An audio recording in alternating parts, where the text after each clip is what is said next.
Hello there, you're watching India Global on NDTV. I'm Maha Siddiqui. The global flux and geopolitical shifts are changing the world rapidly. In this evolving global scenario, we'll decode India's position on global matters and be your window to the world. Before we get into the core of the big stories this week, let's give you a glimpse of what we've packed for you in the next half an hour on India Global. First, China renames 11 places in Arunachal Pradesh, then objects to Home Minister Amit Shah's visit to the state. Is China hardening its position on what it calls South Tibet?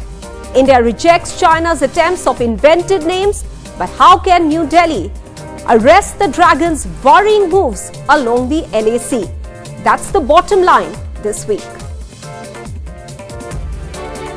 Pakistan rakes up Kashmir again, objects to the G20 working group meeting on tourism in Srinagar in May.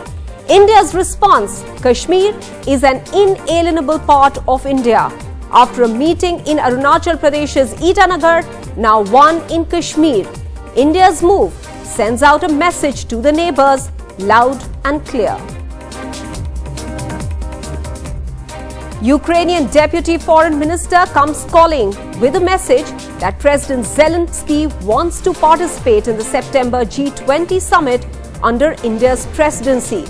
This leaves India in a tricky situation as old and tested friend Russia has outrightly rejected Ukraine war being discussed on the G20 platform.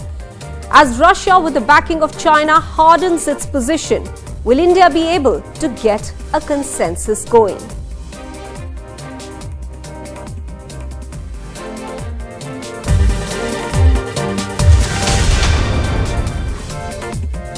The bottom line: India has rejected objections from China over Home Minister Amit Shah's visit to Arunachal Pradesh.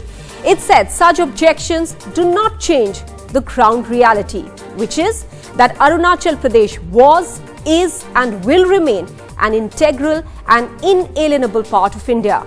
China said the Home Minister's visit to the area was a violation of Beijing's territorial sovereignty, as it claims Arunachal to be South Tibet, and has also renamed 11 places in Arunachal Pradesh in Mandarin just days before this current move. Why is China trying to provoke India? And this time, when India is expected to be hosting the Chinese President Xi Jinping for the SCO and G20 summits in months from now.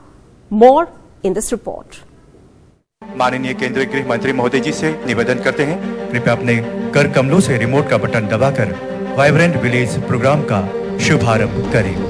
Home Minister Amit Shah in Arunachal Pradesh, inaugurating a critical infrastructure project, the Vibrant Villages program. The event coming just days after. China once again decided to needle India by naming 11 places in the state in Mandarin. And then again, objecting to the Home Minister's visit to the border state Arunachal. 藏南是中国的领土，印方高官赴藏南活动，侵犯了中国领土主权，不利于边境地区的和平安宁，中方对此坚决反对。 A response coming indirectly, first from the Home Minister, and then very direct from the Ministry of External Affairs. हम गर्व के साथ कहते हैं, वो जमाने चले गए जब भारत की भूमि का कोई अतिक्रमण कर सकता था।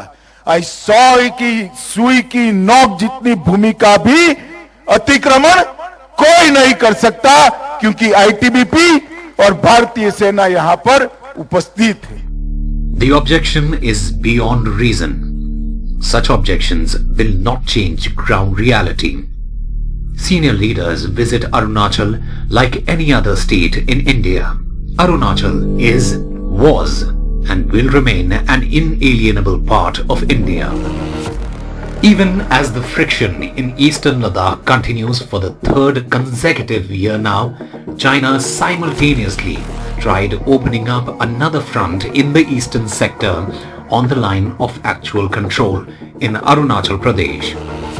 In June 2020, China suddenly claimed Bhutan's Sakting sanctuary as disputed. The claim was worrisome for India too, as the wildlife sanctuary borders Arunachal's Tawang district. In January 2021, satellite images showed China had built dual-use villages along the line of actual control near the upper Subansiri district. A move to get civilians to occupy areas that had so far been uninhabited. What's more, these villages can double up as military bases when required. In December 2022, Chinese and Indian troops clashed in the Tawang sector. Soldiers on both sides sustained minor injuries. Over the last several years, India has been trying to enhance infrastructure development along the LAC in Arunachal Pradesh.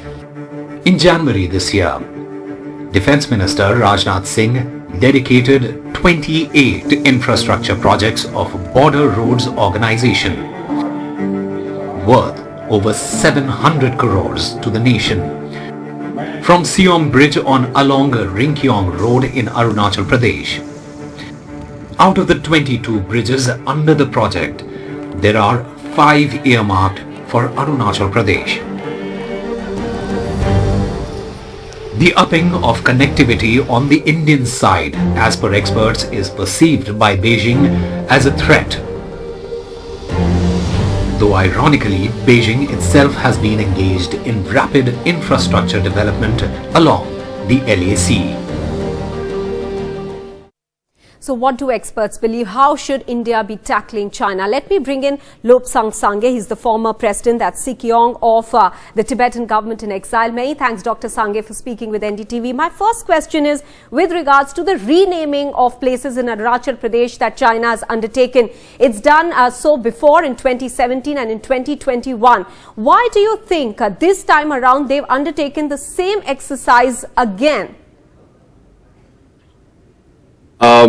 This is a well-planned strategy of the Chinese government because they want to be number one in the world and they see India as a potential number two and they want to make sure that India is put in place.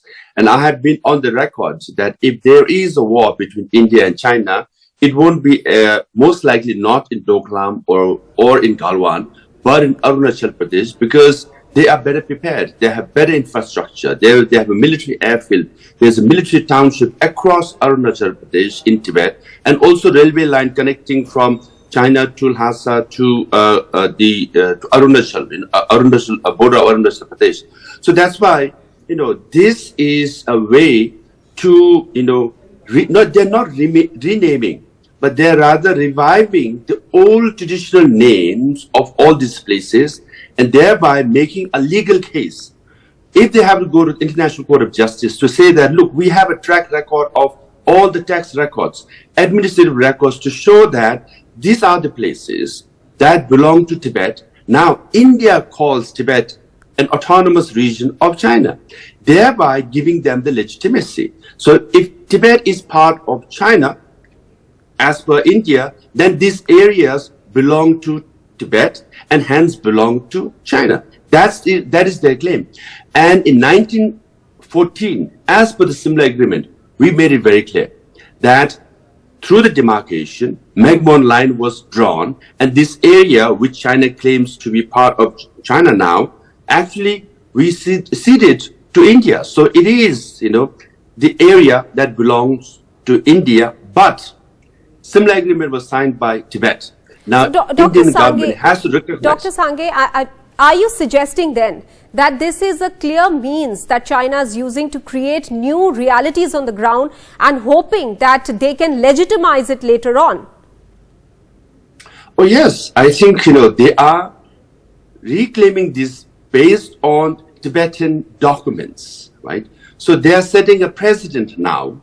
So if there is a war and if they fight over Arunachal and take over Tawang, they will say this land belonged to us all along. Now, Indian government has to come out and say no.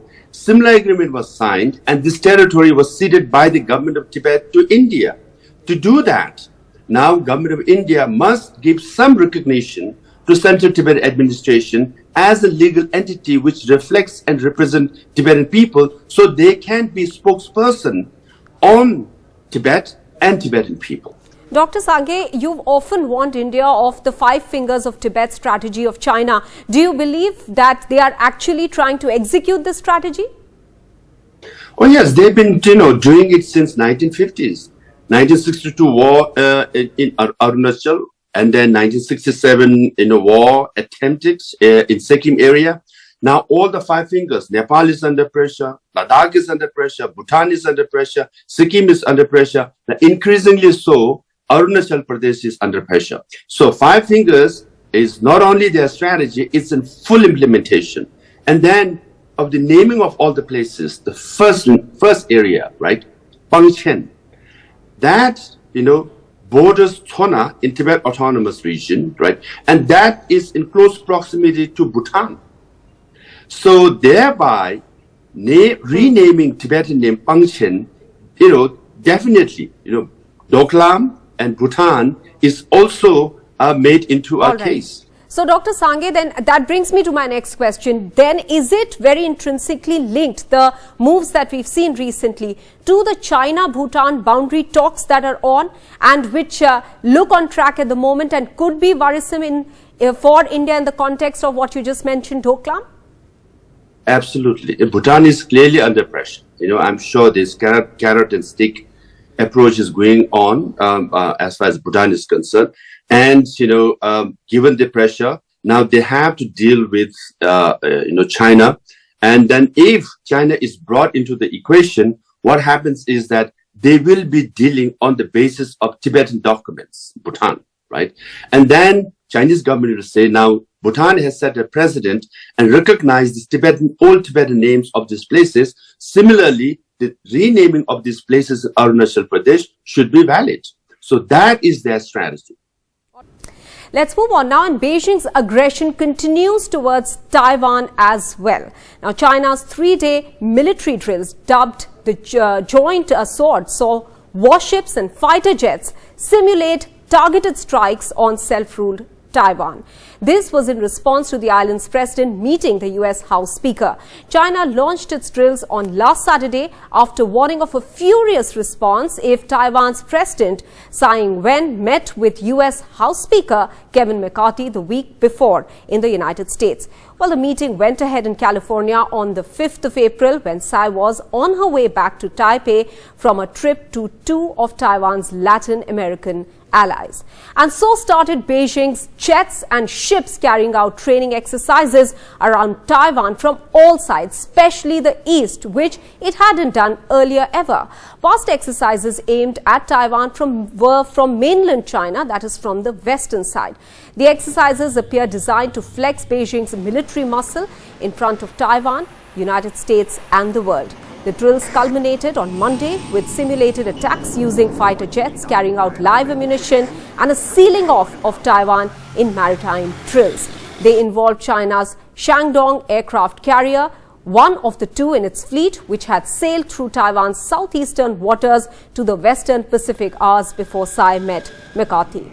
In an indication of the magnitude of the games, Japan said that it had scrambled jets in recent days as Chinese fighter planes landed and took off from Shandong in waters near southern Japan and Taiwan.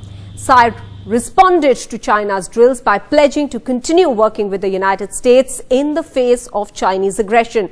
Taiwan's defense ministry enacted air, land and sea combat readiness protocols, placing the island on high alert. Taipei's forces have since carried out defensive air missions to show its capabilities and to prepare for any serious incursion from Chinese forces. Let's move on now. Ukraine's Deputy Foreign Minister Emin Zafarova was in India this week, the first visit by the Ukrainian side since the start of the war. In the meantime, the Russian Foreign Minister Sergei Lavrov has visited India twice, in April last year and in March this year for the G20 Foreign Ministers meeting. Ukraine has openly expressed its displeasure in the past over India's position on the Ukraine war. So what has changed now? Why is Ukraine looking towards India? Here's what was the purpose of the visit, at least from what we know and what was said by the Deputy Foreign Minister. First of all, what she wanted was India to consider the G20 participation of Ukraine. They want their officials to participate in various meetings, and that's not all. The other reason for the visit was also to hand over a letter to Meenakshi Lekhi, which was actually addressed for the Prime Minister and from President Zelensky.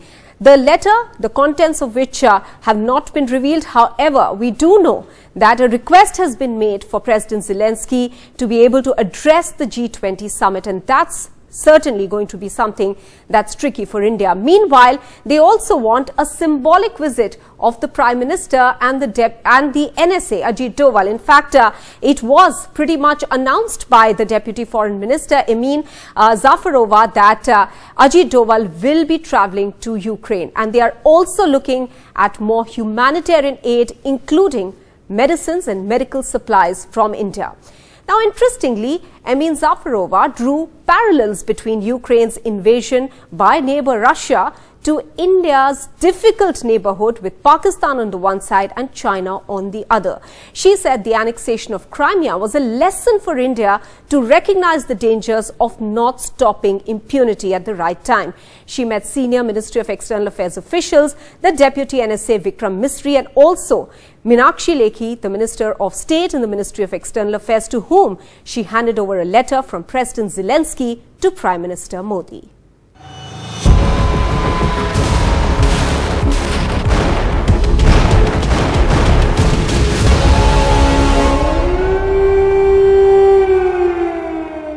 "14 months since the start of the war, Ukraine sends its first emissary to India. Deputy Foreign Minister Emin Zafarova was in India for 2 days this week. She came to New Delhi with a clear agenda to ask for Ukraine's participation in the G20 summit under India's presidency. We believe that discussion about economy and the future economy and economic situation in the world is not possible without frank discussion about the repercussions of the war of Russia against Ukraine. I believe that my president would be also happy to speak up on behalf of Ukrainian people and to also explain what is the impact of the war to the world economy as well as to the Ukrainian economy. In my country, in Ukraine. The minister also handed over a letter from President Zelensky to Prime Minister Modi. The move by Ukraine puts India in a tricky situation, as Russia has already made its stand clear on the inclusion of Ukraine war in the G20 agenda. Nobody was giving a damn about anything except finances and macroeconomic policies, which G20 was formed for. These days, when it is not something which the West is doing, believing this, that it's right, when Russia has, after many years of warnings, started to defend itself, there is nothing except Ukraine which is of interest for G20. Russia and China had objected to the joint communique at the G20 finance ministers meeting in February and then the foreign ministers meeting in March to include 2 paragraphs related to Ukraine. The same ones, ironically, that were included in the Bali Declaration and to which none had any objection. As per Russia, much has changed between November last year and this year for them to accept the same communique language. While India's relations with Russia are well known now, Ukraine urged for starting a new chapter in the ties with Kiev too. The foreign minister also drew parallels between the Russian aggression against a neighbor to India's difficult neighborhood of Pakistan and China. She said the war in Ukraine had lessons for India too. Now I think that Ukrainian people have no fear anymore, so we understand that this war is an existential war and the war with neo-colonial ambition of our neighboring leader who questions the very existence of Ukraine, and I think that Indian people can really feel this because he also had this kind of pages in your history. The second part of my speech is justice is important because, as I said, Crimean lesson teaches us one thing, that whenever aggression is not brought to accountability, it has a repetition, it becomes bigger. Ukraine has also sought more humanitarian aid from India. More importantly, medicines and medical supplies. As a welcome gesture on its part, it has also formally communicated that the Indian medical students who had to flee Ukraine due to the war can take the Unified State Qualification exam from India itself.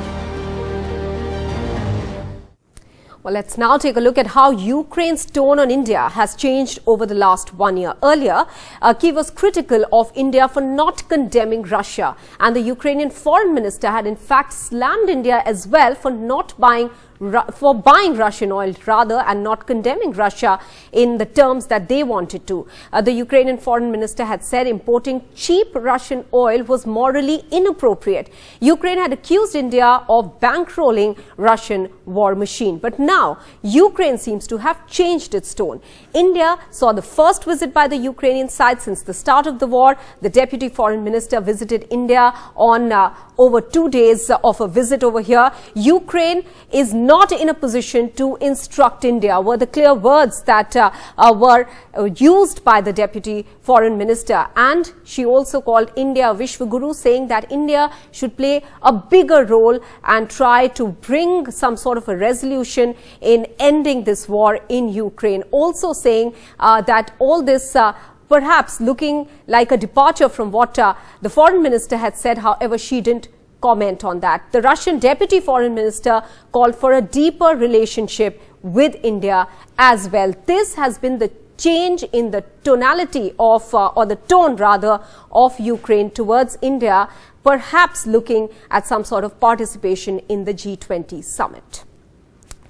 Well, and the beautiful Valley of Kashmir will host the G20 working group meeting on tourism. As officials of the biggest economies of the world congregate in Srinagar, the world's eyes will be on Kashmir, an issue Pakistan has tried desperately to get third-party intervention over and also to internationalize over the last few years. So as expected, Pakistan has objected and India has rejected that objection. What is the message India is sending out through this decision?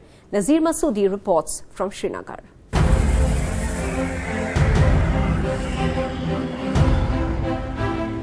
Srinagar, undergoing a massive makeover ahead of the G20 Tourism Working Group meeting next month.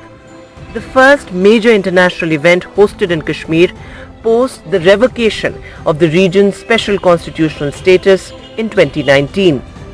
Footpaths and cycle tracks are being laid, and city residents have been requested to undertake facade improvement of their homes, especially of properties located along main roads. The significance of third tourism working group meeting of G20 in Kashmir goes beyond tourism. Holding meeting here in itself is a huge statement by India that Kashmir is no longer a dispute and it's an integral part of the country.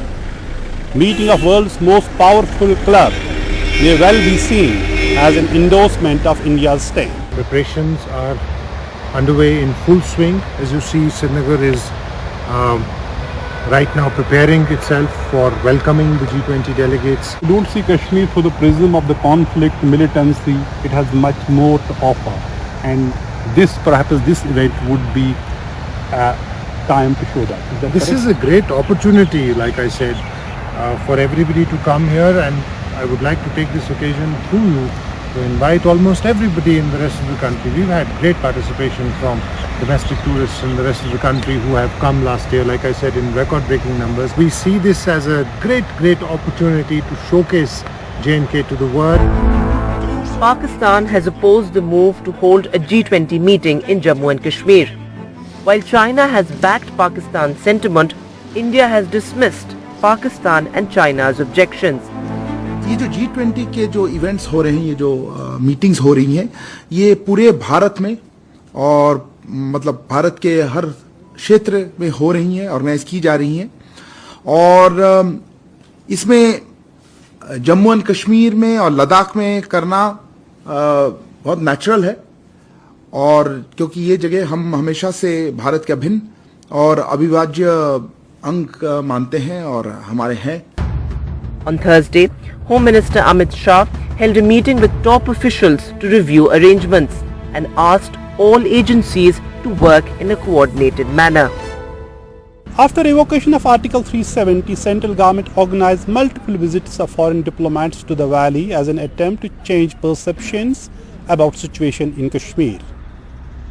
G20 meeting in Srinagar is seen as a bigger event to showcase Kashmir coming out of its turbulent shadows and dehyphenating from Pakistan.